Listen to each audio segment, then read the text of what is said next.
प्रिय कर्क राशि के जातकों, नवंबर 2023 ये महीना हमारा कैसा रहेगा, क्या खास होगा इस महीने में, विस्तार पूर्वक से चर्चा करेंगे इस प्रोग्राम में। अगर आपकी कर्क लगन है तो बहुत सटीकता रहेगी, तथा अगर चंद्र राशि कर्क है तो बहुत सटीकता रहेगी। आपको दोनों नहीं पता है तो इस प्रोग्राम को नाम राशि पर देख सकते हैं। चलिए मित्रों, समझने का प्रयास करते हैं कि नवंबर के महीने में सबसे पहले हम ग्रहों पर एक दृष्टि डाल लेते हैं कि ग्रह हमारे किस तरीके से गोचर करेंगे। एक बार दृष्टि हमारे साथ में डालिएगा। देखिए, आपके ठीक साहस भाव में, यहाँ पर साहस भाव में आपके केतु महाराज बैठे हुए हैं। वहीं पर 4th हाउस में मंगल, सूर्य और बुध, जहाँ पर मंगल देव 16 नवंबर को आपके पंचम भाव में ट्रांजिस्ट हो जाएंगे। 17 नवंबर को सूर्य भगवान भी आपके पंचम भाव में ट्रांजिस्ट हो जाएंगे। साथ ही साथ में शनि महाराज आपके अष्टम भाव में बैठे हुए हैं और वहीं पर राहु महाराज आपके भाग्य स्थान पर बैठे हुए हैं। गुरु बृहस्पति आपके दसम भाव अर्थात बिजनेस व्यापार पर बैठे हुए हैं। चलिए एक एक बात को विस्तार पूर्वक समझने का प्रयास करेंगे। नवंबर का महीना क्या खास आप लोगों के लिए लाएगा, क्योंकि ग्रह, देखिए एक चीज हमेशा याद रखिए, ग्रह उसी को अच्छा फल देते हैं जो अच्छे कर्म करता है। मैं हमेशा ही कोई सा भी प्रोग्राम कैसा भी किसी तरीके का भी डालूं, लेकिन हमेशा यही बताता हूं कि ये सब कर्मों पर आधारित है कि आपके कर्म कैसे हैं। और मित्रों, वीडियो के एंड में आपको ये भी बताऊंगा कि इस महीने की जो बेस्ट तारीख है, जिन पर आपको विशेष ध्यान रखने की आवश्यकता रहेगी, वो तारीखें कौन सी रहेंगी, उस पर भी विस्तार पूर्वक चर्चा करेंगे। मित्रों, आप हस्तलिखित अपनी कुंडली बनवाना चाहते हैं तो, और 1 साल का साथ में राशिफल साथ में ही चाहते हैं, तो आप जो है हमसे संपर्क कर सकते हैं। ओनली 500 रुपीज़ में, 501 रुपये में आप जो है अपनी कुंडली, पूरी कुंडली आप बनवा सकते हैं 1 साल का। उसमें जो है वार्षिक राशिफल भी आपको मिलेगा। इसलिए आप जल्दी संपर्क करें, क्योंकि ये महीना अगले नवंबर का महीना चल रहा है, जनवरी से लेकर और दिसंबर तक आपको राशिफल भी उसी में मिलेगा। चलिए समझने का प्रयास करते हैं कि इस महीना क्या खास होने वाला है। चलिए मित्रों, एक एक बात पर ध्यान से समझने का प्रयास करते हैं। मित्रों देखिए, साहस भाव में केतु महाराज आए हैं, तो यहाँ पर इस महीने आपके साहस में थोड़ा बहुत कमी कर सकते हैं। ये आपके साहस में कंठ स्वर वाणी, इस महीने आपको अपनी वाणी पर विशेष ध्यान रखना होगा। अपनी वाणी पर विशेष तरीके से ध्यान रखना होगा। अपने जिस किसी से आप बातचीत कर रहे हैं तो आपको तौल मोल के बातचीत करना है, इस चीज़ का बेहद ध्यान रखें। अच्छा, इस महीने आपको बताते चलें, 16 नवंबर से पहले आप वाहन, प्रॉपर्टी, मकान ये कुछ खरीदना या बेचना चाह रहे थे तो अच्छा आपको मिल सकता है उसमें। फिर भी आप अगर खरीदना चाह रहे थे, बेचना चाह रहे हैं, तो अपनी कुंडली का परामर्श अवश्य करवा लें। फिर भी यहाँ पर देखा जाए तो सूर्य भगवान यहाँ पर नीच के हैं, मंगल और बुध भी यहीं पर विराजमान हैं। तो मित्रों, मंगल देव और बुध महाराज, 4th हाउस कुंडली का जो 4था भाव होता है, यही मित्र सुख भाव होता है। तो यहाँ पर कहीं ना कहीं मित्रों से आपको सुख 16 नवंबर तक देखने को मिलेगा। मित्रों से आपको सुख जो है 16 नवंबर तक आपको देखने को मिलेगा। उसके बाद में हाँ, मित्रों से थोड़ा सा 16 नवंबर के बाद सावधानी रखने की विशेष आवश्यकता रहेगी। जल्दबाजी में आकर अपने धन से रिलेटेड आपको जल्दबाजी में आकर कोई भी बड़ा फैसला नहीं लेना है इस महीने। हाँ, इस महीने आपको बताते चल रहे हैं कि वाहन, प्रॉपर्टी, मकान इन सबका सुख प्राप्त हो सकता है ये नवंबर के महीने में। वहीं पर मित्रों, हम बात करें सबसे पहले आपके धन के स्वामी कौन बनते हैं? सूर्य भगवान बनते हैं। 16 नवंबर तक धन की स्थिति जो है वो थोड़ी ठीक नहीं रहेगी, लेकिन 16 नवंबर के बाद जैसे ही सूर्य भगवान आपके पंचम भाव में विराजमान होंगे, नीच के हैं यहाँ पर सूर्य भगवान, जैसे ही आपके पंचम भाव में ट्रांजिस्ट होंगे वैसे ही आपके धन की स्थिति अच्छी हो जाएगी। और परिवार में जो ग्रह कलेश हो रहा है ये दूर होने की संभावना बढ़ रही है। जो परिवार में आपके ग्रह कलेश वगैरह हो रहा है ये दूर होने की संभावना बढ़ रही है। उसी के साथ ही साथ में मित्रों बताते चलें, 16 नवंबर के बाद जो स्टूडेंट हैं उनकी पढ़ाई बहुत अच्छी रहेगी।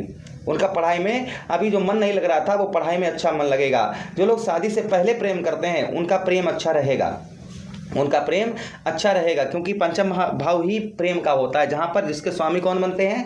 मंगल देव बनते हैं। और मंगल देव अपने ही घर में 16 नवंबर को ट्रांजिस्ट हो जाएंगे। तो प्रेम की पुत्र संबंधी समस्या ये आपके हो रही थी, तो ये दूर होने की संभावना बन रही है। अच्छा, उसी के साथ ही साथ में मित्रों हम बात करते हैं दाम्पत्य जीवन की, वैवाहिक जीवन की। वैवाहिक जीवन के लॉर्ड कौन बनते हैं? आपके वैवाहिक जीवन के स्वामी बनते हैं शनि महाराज। और शनि महाराज इस समय कहाँ विराजमान है? अष्टम भाव में विराजमान है। कुंडली का अष्टम भाव अच्छा नहीं माना जाता है, लेकिन खुशी की बात यह है कि शनि महाराज अपने ही भाव में हैं, अपने ही भाव में बैठे हुए हैं, अपने भाव में बैठे हुए हैं, तो कहीं ना कहीं मित्रों यहाँ पर आपको दाम्पत्य जीवन में थोड़ी सी सावधानी रखने की आवश्यकता रहेगी। लेकिन जिन लोगों की शादी नहीं हुई है उनके लिए गुड न्यूज होने वाली है। इस महीने कहीं ना कहीं आपका शादी से रिलेटेड जो रिश्ते वगैरह रुक नहीं पा रहे थे, तो वो इस महीने आपके जो है शादी के रिश्ते रुकने की संभावना बन रही है। अच्छा, उसी के साथ ही साथ में पार्टनरशिप में मित्रों अभी तक आपको जो लाभ नहीं हो पा रहा था, तो पार्टनरशिप में आपको इस महीने लाभ होता हुआ दिखाई दे रहा है। पुत्र और पुत्री का सुख भी प्राप्त होगा, लेकिन आपको अपने बच्चों के स्वास्थ्य का विशेष ध्यान रखने की इस महीने आवश्यकता रहेगी। अच्छा, उसी के साथ ही साथ में मित्रों हम बात करें आपके भाग्य की, और भाग्य स्थान पर कौन आ गए हैं? राहु महाराज आ गए हैं भाग्य स्थान पर। तो चिंता की कोई बात नहीं है, मैं यहाँ पर रेमेडी उपाय भी आपको बताऊंगा जिससे राहु महाराज चाहकर भी आपका बुरा नहीं कर पाएंगे। क्योंकि किसी को हम मनाते रहें, वो कितना भी गुस्से में हो, कितना भी खराब हो, जब उसको मनाएंगे हम ना, तो वो हमें प्रॉब्लम समस्या जहाँ तक होगा तहाँ तक नहीं देगा। अच्छा, भाग्य की बात करें मित्रों, पिछले महीने के सम बराबर इस महीने भी आपका भाग्य रहेगा। हाँ, कुछ सुधार होगा, कुछ काम बनेंगे इस महीने आपके। कुछ काम जो आपके बहुत दिनों से काम नहीं बन पा रहे थे, बहुत दिनों से आप कोशिश प्रयास कर रहे थे, जो आपके काम पूर्ण बन जाने के बाद बिगड़ जाते थे, तो इस महीने कुछ कार्य आपके बनते हुए मित्रों नजर आ रहे हैं इस महीने। अच्छा, उसी के साथ ही साथ में कुछ शुभ काम घर में करना चाह रहे थे, तो थोड़ा सा उसमें अड़चन वगैरह इस महीने आने की संभावना बन रही है। उसी के साथ ही साथ में मित्रों आगे हम बात करें आपके बिजनेस व्यापार की। बिजनेस व्यापार के स्वामी कौन बनते हैं? बिजनेस व्यापार के स्वामी बनते हैं मंगल देव। कहाँ पर विराजमान है? पंचम भाव में, बुद्धि के स्थान पर। तो बुद्धि से इस महीना आप धन कमा पाएंगे, बुद्धि से आप जो है इस महीना धन कमा पाएंगे। अच्छा, गुरु बृहस्पति यहाँ पर विराजमान है। ज्योतिष शास्त्र में कहा गया है जहाँ पर गुरु बृहस्पति बैठे होते हैं वहाँ पर बहुत अच्छा कर देते हैं, और जहाँ पर दृष्टि डालते हैं उस भाव को उससे भी अच्छा कर देते हैं। तो देखिए गुरु बृहस्पति की बात करें तो देखिए यहीं के सिर्फ इसी भाव की अगर हम बात करें तो पिछले महीने ये राहु महाराज के संपर्क में थे, इसलिए बिजनेस व्यापार में आपके जिस तरीके से प्रोग्रेस होनी चाहिए थी वो उस तरीके से जो है बिजनेस व्यापार में आपके उस तरीके से लाभ आपको नहीं मिल पा रहा था। किंतु इस महीने आपके बिजनेस व्यापार में आपको लाभ मिलता हुआ नजर आ रहा है। आर्थिक स्थिति जो खराब चल रही थी, जो आपकी आर्थिक स्थिति खराब चल रही थी, वो आर्थिक स्थिति सही होती हुई नजर आ रही है। आर्थिक स्थिति जैसे धन से रिलेटेड हो या आर्थिक स्थिति किसी प्रकार की भी आपकी खराब हो, वो सही होती हुई इस महीने नजर आ रही है। अच्छा, उसी के साथ ही साथ में आप राजनीतिक क्षेत्र से जुड़े हुए हैं या आप खेती बाड़ी से जुड़े हुए हैं, तो यहाँ पर फसल आपकी अच्छी बिकने की संभावना बन रही है। राजनीतिक क्षेत्र में मान सम्मान में आपके वृद्धि इस महीने होती हुई नजर आ रही है। मान सम्मान में आपके वृद्धि इस महीने होती हुई नजर आ रही है। अच्छा, उसी के साथ ही साथ में आपको बात करें हम यहाँ पर आपके भाइयों से आपको अच्छा संबंध बनाकर रखने की आवश्यकता रहेगी, कर्क राशि वाले। उसी के साथ ही साथ में मित्रों हम बात करें कि व्यापार, यहाँ पर व्यापार आपका इंपोर्ट एक्सपोर्ट का काम करते हैं, अच्छा रहने वाला है। उसी के साथ ही साथ में जो आपको आलसपन बहुत ज़्यादा सता रहा था, आलसपन आपको सता रहा था, कोई काम आप नहीं कर पा रहे थे आलसपन के कारण, या आपको निद्रा बहुत ज़्यादा सता रही थी, तो यहाँ पर ये दूर होने वाली है। आपका आलसपन और साथ ही साथ में निद्रा, ये दोनों चीज़ें इस महीने आपकी दूर होती हुई नजर आ रही हैं। अच्छा, आपके घुटनों में जो आपके प्रॉब्लम समस्या बहुत दिनों से आपको परेशान कर रही थी, घुटनों में आपके बहुत दिनों से कोई दर्द वगैरह, पेन वगैरह बहुत ज्यादा हो रहा था, तो ये सही होता हुआ नजर आ रहा है। वहीं पर दान पुण्य में अभी तक जो आपका मन नहीं लग रहा था, वो दान पुण्य में आपका मन लगना प्रारंभ हो जाएगा। यहाँ पर ये अच्छा फल अब आपको मिलेगा। गुरु बृहस्पति अकेले हो गए तो अच्छा फल आपको यहाँ पर अवश्य मिलेगा। चलिए मित्रों, बात करते हैं हम इस महीने की सबसे अशुभ तारीखों पर। तो कर्क राशि वालों के लिए मित्रों जो है इस महीने की 4 तारीख, 5 तारीख, 6 तारीख, 3 दिन एक साथ हैं, 4, 5, 6, और साथ ही साथ में 13 तारीख, 14 तारीख, 13 तारीख और 14 तारीख, ये भी अशुभ तारीख है। साथ ही साथ में 23 और 27, इन तारीखों पर आप बड़ा लेन देन कर रहे हैं तो आपको थोड़ा सोच समझ कर करना चाहिए। इन तारीखों पर असहाय व्यक्तियों को दान, अन्न का दान करें। इन तारीखों पर अपने घर में बुजुर्गों का आशीर्वाद जरूर लें। इन तारीखों पर अपने कहीं बाहर जा रहे हैं तो अपने इष्ट की आराधना करके ही आप बाहर जाएं। एक बार तारीखें और ध्यान कर लें, 4 तारीख, 5 तारीख, 6 तारीख, 13 तारीख, 14 तारीख, 17 तारीख, 27 तारीख।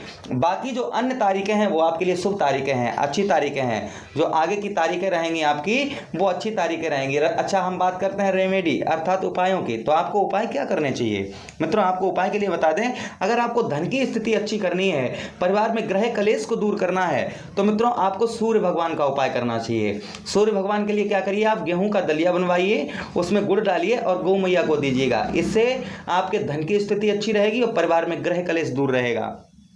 शादी से पहले आप प्रेम करते हैं तो आप मंगल वाले दिन जो है, या फिर आपका पढ़ाई में मन नहीं लगता है, तो आप क्या रेमेडी उपाय करिए, मंगल वाले दिन जो है, आप अगर अदर धर्म से बिलोंग करते हैं तो लाल पुष्पों को जल में प्रभावित करिए, नहीं तो आप रेगुलर हनुमान चालीसा का पाठ करिए। अच्छा, दाम्पत्य जीवन, वैवाहिक जीवन में आपकी परेशानी, दिक्कत परेशानी हो रही है तो शनिदेव महाराज की आराधना करिए। शनिदेव के लिए क्या करिए मित्रों, उड़द की दाल असहाय व्यक्तियों को शनिवार के दिन सूर्यास्त के बाद दान करिए। वहीं पर जो है शनिवार के दिन आप पीपल के वृक्ष के नीचे या फिर शनि मंदिर में तेल का दीपक जलाइएगा। अच्छा, उसी के साथ ही साथ में भाग्य की बात करें हम, अगर आपको भाग्य को अपने सही करना है तो आप क्या करिए, विष्णु सहस्त्र नाम का पाठ करिए और साथ ही साथ में केले के जड़ पर हल्दी डालकर जल चढ़ाइएगा। आपका भाग्य आपके साथ में होगा। बिजनेस व्यापार नहीं काम कर रहा है तो आपका मंगल का उपाय बता दिया है, उससे बिजनेस व्यापार भी अच्छा आपका काम करने लगेगा। चलिए, अब मुझे आदेश दीजिए, किसी अन्य प्रोग्राम में पुनः आपसे भेंट होती है। तब तक आप लोग अपना ख्याल रखिएगा। हरे कृष्णा, राधे कृष्णा।